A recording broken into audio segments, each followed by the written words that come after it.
we treat vehicles in a certain manner. Some vehicles we can have a good old play with because we've got plenty of them or there's plenty of spare parts. Other vehicles it may well be unique, so we have to really carefully husband them. Now, more tanks for you. East versus west, so the first tank that's come on now, if you're a bit of a tank spotter, I challenge you to work this one out. Many people might look at this and think it's a Russian tank called the T-54. In fact, this is a Chinese copy of the Russian T-54. And the tank that's following it is pumping out a smoke screen, and it does that by putting diesel on the top exhaust pipe to bring that smoke screen. The following tank is called T-72. And it's a both engine really very clever.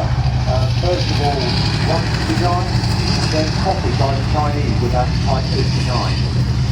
The Chinese will give us the plans for the T-54 tank when China and Russia became pals before they fell out in the early 1960s. They were given the plans, and China started building their version of the T-54 tank in China. First of all, they were supplied parts by the Russians, and then they set up their own factory. And if you look on the side of the turret to remind us it's not a T-54 tank, there's actually written 59 on the side. When the Chinese build a Russian copy, it's called a Type tank, so that's called a Type 59. And that particular tank is even weirder than some of the others we've got, because it was used by Royal Ordnance back in the 1980s. They fitted a British gun on that tank to see all the countries around the world that had bought the Type tank from China, and that was a lot of countries in the Middle East. Would they like to upgrade to the British L7105 gun? And that gun that was fitted, that was a gun that was on the Centurion. It was sold to the Germans for their Leopard tanks. It was sold to the Americans to go on the M60 that we'll see in a moment. Very, very effective bit of kit. Not many countries bought it though. Again, with so many of these things, the Chinese could make their tanks cheaply enough that countries would buy in large numbers.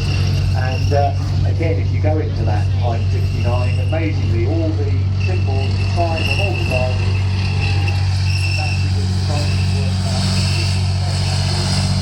so around the world, so many people say that instead of making it in Arabic script, they thought English would be a better one to go on. Now the American M60 is driving around the Type 59 and the T-72. Cold War era American tank. It was an evolutionary development from the M48. After World War II you have, well at the end of World War II you have the famous Pershing tank. That was developed into the M48, what they call the Patton tank. And then a bit later on, very similar design, but larger, thicker armour, bigger turret, and bigger gun, the M60, and that's what's driving along now. And if you watch this tank as it comes towards you, you think, again, this boat-shaped hull, it's got a rounded hull. Again, early on, the worry of going over a mine, blasting off that doesn't matter as long as the blast anticipates the free side. Huge great big part, huge size of it. And on the top there, the commander is given his own cupola that can rotate independently of the turret, and that's got a 50 caliber machine gun in. White light searchlight on the top, so again that would just be turned on in the middle of the night to illuminate potential targets. And on that gun, 105mm, the British L7 gun that was on the Centurion. And 105mm, we say this all the time and see if people know what we're talking about, it's the size of the hole at the end of the barrel, 10.5 centimetres across. And nowadays that tends to be how we measure guns. Confusingly, the British Army in the Second World War, we had a system that dates back to the Napoleonic era, where we called them in the pounds, the weight of shot they fired, so a 2-pounder, a 6-pounder and a 17-pounder. And it was only at the end of the war we started changing over to describing the size of the hole at the end of the barrel and the length of that barrel, which is called the caliber, how long the barrel is.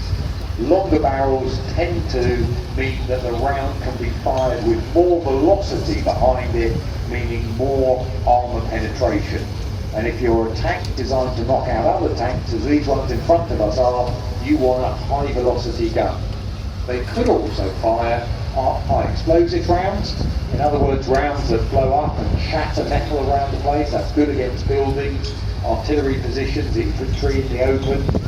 Mainly though, these tanks are designed to fire armour-piercing rounds, either metal darts made of tungsten, or slugs of tungsten, or depleted uranium even, waste product from the nuclear industry. Enormous amounts of force behind them. They don't have explosive on.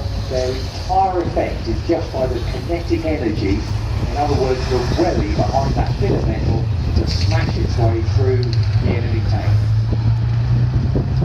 Now the Type 59 moving on, followed by the T-72. You can see that T-72 lower profile vehicle. They got rid of a loader in that tank and made the turret smaller. It's got an auto loader in it. It's like a cassette on when you watch cars going around. There's where a car would be with the round back system. It would line up with the round rod would come forward and forward. It's got away with improvement. The problem of course is that mechanical things that go wrong, people amazingly can survive better in that system so mechanical sometimes. But the big rip was also loaded in the vehicle. So the Russians did it, fantastically effective, 125mm gun there. Not only could it fire rounds, anti-tank rounds, but it could also fire missiles out at the end of that barrel. Riders down the front, again, very low profile vehicle, quarter bar suspension, and made in, again, vast numbers. 30,000 T-72s out there are going on around the world at the moment.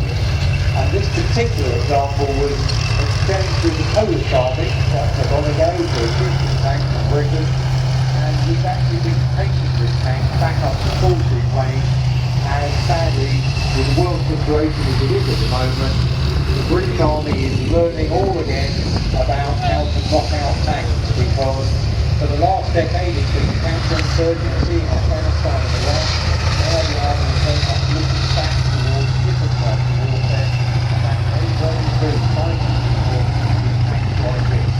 T-72s all scattered around the world, lots of them. So we did an article recently making the point that we have found the T-72 in full working order for sale as little as €30,000. So again, you could put a fleet of T-72 together, spend some money on upgrading them if you so wish. There's lots of upgrade packages out there. That's a very, very effective tank force you can put together for not that much money.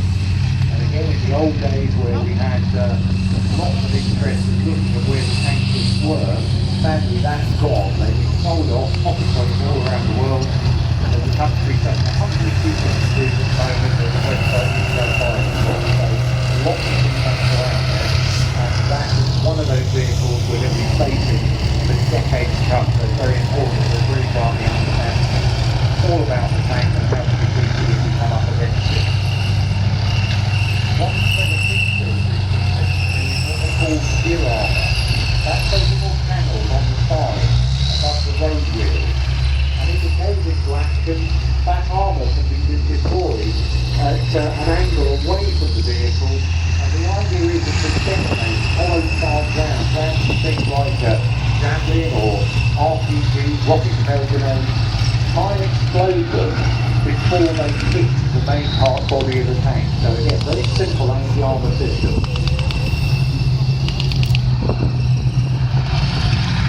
Motive generation, again, as I mentioned earlier, is diesel put onto the hot exhaust. That's exactly what Paladin was doing earlier on today. Our transport using the same system.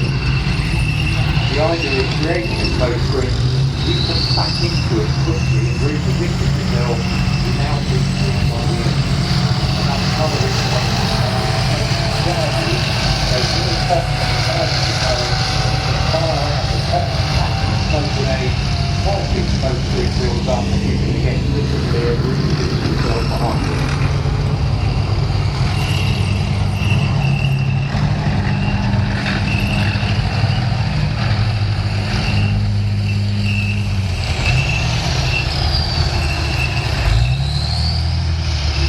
On that last tank, the X-50 with its separate propeller, if you go in the museum you can see the British Army's Conqueror tank, and that had a very similar design with a separate component at the back of the massive turret. And the crews, when they were reported on these vehicles, they didn't like them because they couldn't see the commander. And one of the issues about designing bomb vehicles, they have to think of the crew ergonomics. What's the best position for the crew to do the job? But there's another subtlety, the intensity of the pressure of warfare. Being able to see the commander's face was found to be really reassuring. If the guy gives you a smile or a wink or everything's alright at the right time, if you can't see it, you can't do that. And they discovered that was one of the reasons the crews were not keen on these separate mini turrets almost for the commander. And again, it's another issue that the British, we looked at German tanks in the Second World War, we thought they were very well laid out because the commander was in the middle of the turret at the back and seemed to be in good close contact with the crew. And as I mentioned, in the pressure of warfare, that can be a really substantial advantage.